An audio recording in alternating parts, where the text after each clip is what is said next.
আসসালামু আলাইকুম ফ্রেন্ডস, কেমন আছেন সবাই? আশা করি আল্লাহর রহমতে ভালো আছেন। আমি খাদিজা আর আপনারা দেখছেন খাদিজাস কিচেনের রেসিপি। আজ আমি আপনাদের সাথে শেয়ার করেছি দাওয়াত নাম্বার 3 শাহী রোস্ট কিভাবে রান্না করেছি আমি সেটা। তো সবাই রোস্ট করতে পারে। তো আমি কিভাবে করছি সেই রেসিপি আপনাদের সাথে শেয়ার করেছি। তো আশা করি আপনাদের উপকারে আসবে এবং শাহী ফ্লেভার দিতে পারবো ইনশাল্লাহ। তো এখানে আমি প্রায় 12 পিস রোস্ট নিয়েছি। আস্ত করে একটা মুরগিকে 4 খণ্ড করেছি। তারপরে এই গেজেটটা দিয়ে আমি মুরগিগুলোকে একটু ছিদ্র করে নিচ্ছি, এতে করে মশলাগুলো ভালোভাবে অ্যাবজর্ব হবে। আর ছিদ্র থাকার কারণে জুসিনেসটা ভিতরে লক হয়ে যাবে। খেতে খুবই জুসি হবে মাংসটা। এভাবে সবগুলোকে আমি ছিদ্র করে নিচ্ছি। এই ধরনের গ্যাজেট কিন্তু আমাদের খুবই মহিলাদের হেল্প করে।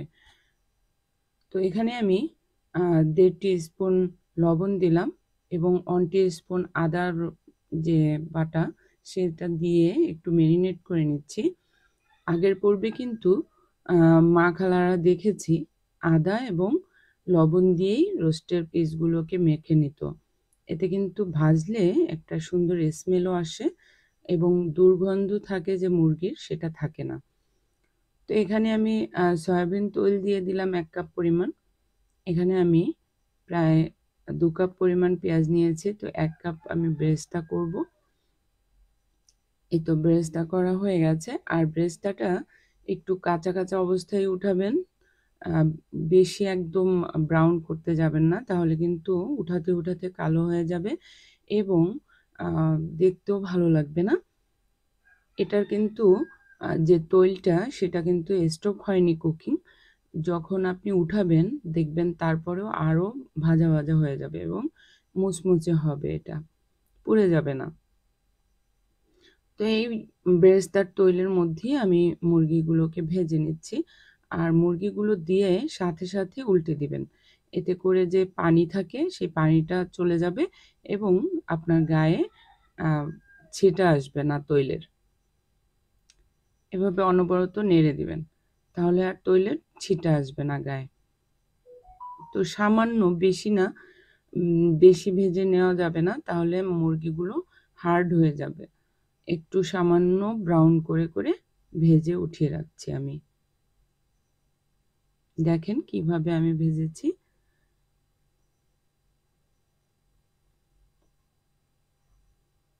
তো আমার উঠানো হয়ে গেছে। আরও 1 পোরশন দিয়ে দিচ্ছি।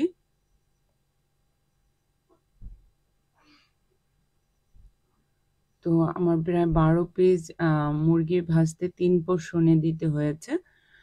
কারণ একসাথে দিলে কিন্তু মুরগির গা থেকে পানি ছেড়ে দেয় এবং ভাজতে দেরি হয়ে যায়। তো এগুলোও হয়ে গেছে, আমি তুলে নিচ্ছি।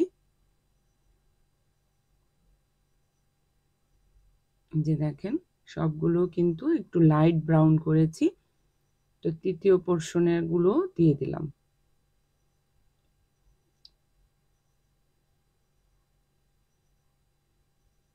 এভাবে চিকেনগুলো একটু হালকা ভেজে নিলেই ভালো হয়। তো এখানে চিকেন হতে মশলা করে নিচ্ছি। তো এখানে 1 কাপ পরিমাণ পেঁয়াজ দিলাম।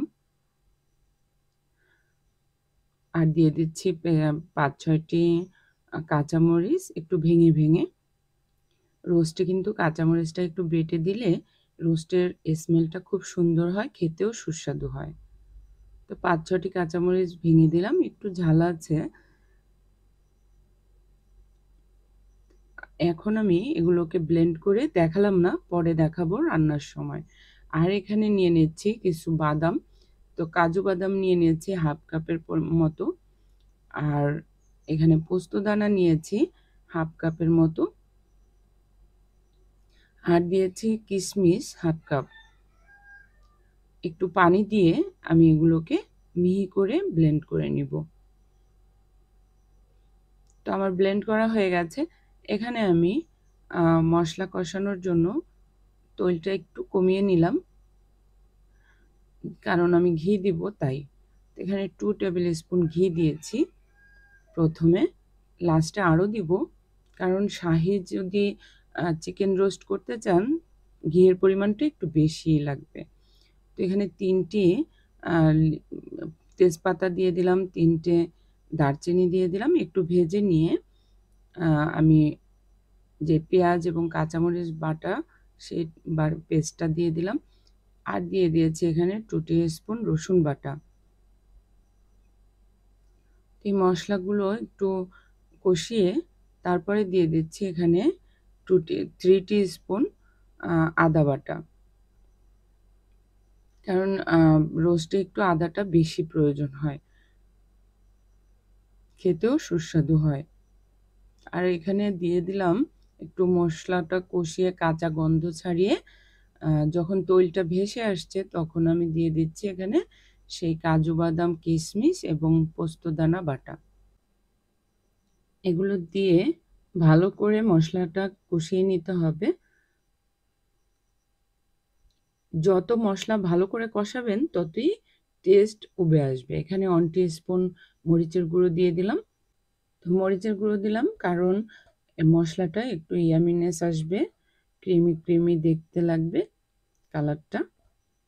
আর দিয়েছি 1 টেবিল স্পুন টমেটো সস। সসটা একটু মিষ্টান্ন আছে, তারপর খেতেও সুস্বাদু হয়। আর দিয়েছি এখানে 2 টেবিল স্পুন আরও ঘি, কারণ মশলাটা কষানোর পরিপ্রেক্ষিতে যদি ভালো করে ঘি বেশি হয় তাহলে মশলাটা নিচে পুড়ে যাবে না এবং কষাতে খুব সুবিধা হবে। আর এখানে ভরা ভরা প্রায় 1 টিস্পুন লবণ দিয়ে দিলাম।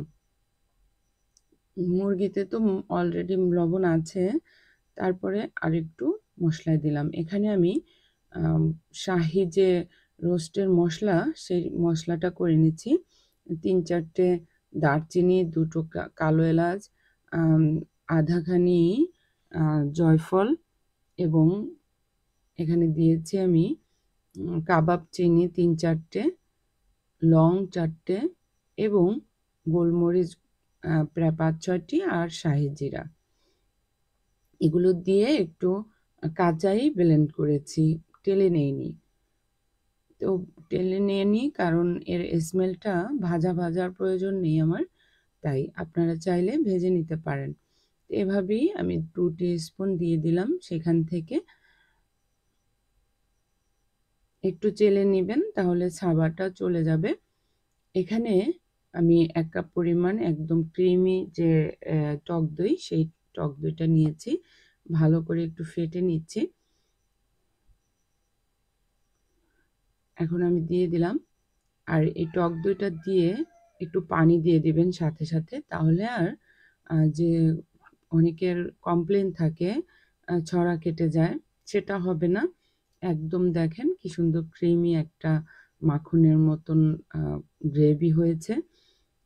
টক দইয়ের কিন্তু ছড়া কাটেনি।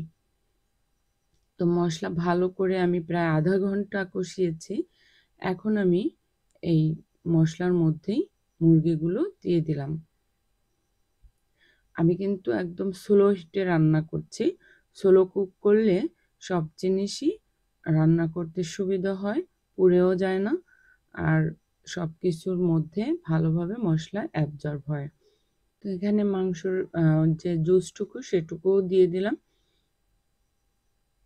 এখন আমি এইভাবে ঢেকে প্রায় আরও আধা ঘন্টা রান্না করে নেব। এর মধ্যে ফাঁকে ফাঁকে এসে নেড়ে দিতে হবে। আর দিয়ে দিলাম আমি এখানে প্রায় 1/2 টেবিল স্পুন চিনি, আর দিয়ে দিচ্ছি 1 মুঠ বেরেস্তা।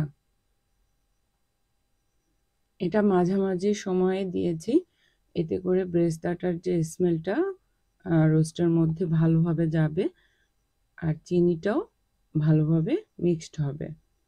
যেহেতু রোস্ট একটু টক ঝাল হলেই মিষ্টি হলেই ভালো লাগে। আর দিয়েছি 4টে কাঁচামরিচ, আর দিয়ে দিচ্ছি 1 টিস্পুন কেওড়া জল। শাহি ফ্লেভার আনতে কেওড়া পানি দিতেই হবে। আর দিয়ে দিচ্ছি এখানে 5টি আলু বোখারা। প্রথমে দিবেন না, কারণ আলু বোখারা একদম খুলে যাবে, খুলে গেলে বেশি টক হয়ে যাবে। মাঝামাঝি সময় দিলে আস্তই থাকবে। আমি ঢেকে আরও 5-6 মিনিট জাল করে নিচ্ছি। এই তো আমার রোস্ট প্রায় হাফ ডান। এখন উপরে যখন ঘি তেল ভেসে আসছে, তখন বুঝতে হবে আর ঘন হয়ে গেছে বেশি। এই অবস্থায় আমি জাফরান দিয়ে দিচ্ছি। যেহেতু শাহি রোস্ট, তো জাফরানটা দিতেই হবে, মাস্ট বি। কারণ জাফরানের যে একটা কালার আছে এবং স্মেল আছে, এটা রোস্টের সাথে খুব সুন্দরভাবে মিশে যাবে। তার উপরে আরও কিছুটা বেরেস্তা দিয়ে দিলাম। আমি দু পোর্শনে বেরেস্তা দিয়েছি, আর দিয়েছি আরও 2 টিস্পুন ঘি। কারণ এখন আমার প্রায় কমপ্লিট রান্না। তার উপরে দিয়ে দিলাম গুঁড়ো দুধ। গুঁড়ো দুধটা লাস্টে দিয়েছি, কারণ আগে দিলে গুঁড়ো দুধের কারণে পাতিলের নিচে ধরে যায়, আর গুঁড়ো দুধটা লাস্টে দিলে ভালো লাগে খেতে, স্মেলটাও ভালো থাকে। তো এভাবে ভালো করে নেড়ে দিবেন। যদি মাওয়া দিতে পারেন দিবেন, কিন্তু আমার কাছে মাওয়া ভালো লাগে না, কেমন যেন একটু তেলতেলে থাকে, তাই মাওয়া না দিয়ে আমি গুঁড়ো দুধটা দিই। গুঁড়ো দুধ দিয়েও কিন্তু মাওয়া বানানো যায়। আপনি যদি একটু ঘি দিয়ে মাওয়া দুধ মানে গুঁড়ো দুধটাকে মেখে নেন, তাহলে কিন্তু মাওয়া হয়ে যায়। তো গুঁড়ো দুধ দেওয়ার পরে আমি আরও 2 মিনিট জাল করে নিয়েছি। ঢেকে দেইনি, কারণ নিচে ধরে যেতে পারে। আর উপরে যেহেতু শাহি রোস্ট, তাই আরেকটু জাফরান দিয়ে গার্নিশ করেছি। 3টে কাঁচামরিচ দিয়েছি, দেখতে ভালো লাগবে। আর 5-6টি কাজু বাদাম দিয়ে দিচ্ছি, দেখতে একটু ভালো লাগার জন্য, খেতেও ভালো লাগবে। তো আমার রান্না প্রায় ডান। এখন আমি এটাকে সার্ভ করে নিচ্ছি। কেমন হয়েছে অবশ্যই কমেন্ট করে জানাবেন। ভুল ত্রুটি মানুষেরই হয়, আমারও হতে পারে। সেই ভুলগুলো ক্ষমা সুন্দর দৃষ্টিতে দেখবেন। এখন আমি সার্ভ করে নিচ্ছি। এই দেখেন ঝোলগুলো একদম তৈলের সাথে ঘিয়ের সাথে কেমন হয়েছে, সেই থকথকে ভাবটা কিন্তু নেই। রান্না করতে করতে সেই যে থকথকে ভাবটা চলে যায়। তো তৈলের সাথে সুন্দরভাবে গ্রেভিটা মিক্সড হয়ে গেছে, এই দেখেন। আর বেশি মানে পানি পানি রাখলে রোস্টের কিন্তু টেস্ট থাকে না। তো আমি তো গোটা রান্নাটাই দেখলেন দইয়ের উপরে আর সামান্য একটু পানি দিয়েই করেছি। আপনারাও এভাবেই করবেন, বাড়তি পানি দিবেন না, তাতে কিন্তু পানসে হয়ে যাবে। তো ফ্রেন্ড, ট্রাই সামথিং ডিফারেন্ট। আশা করি ভিডিওটি ভালো লেগেছে। এই তো সুন্দর করে প্লেটিং করে দিবেন, কারণ ফুড লুকস গ্রেট, তো টেস্ট গ্রেট, এটাই আমি মনে করি। আশা করি ভালো লেগেছে, এবং ভালো লাগলে সাবস্ক্রাইব করে পাশে থাকবেন, হিট দ্য বেল আইকন, এবং লাইক কমেন্ট শেয়ার করতে ভুলবেন না। আপনাদেরকে বিদায় জানাচ্ছি, আবার একটি ভিডিও নিয়ে আসবো ইনশাল্লাহ। ততক্ষণের জন্য আল্লাহ হাফেজ, ফি আমানিল্লাহ। সবাই নেক হায়াত কামনা করছি।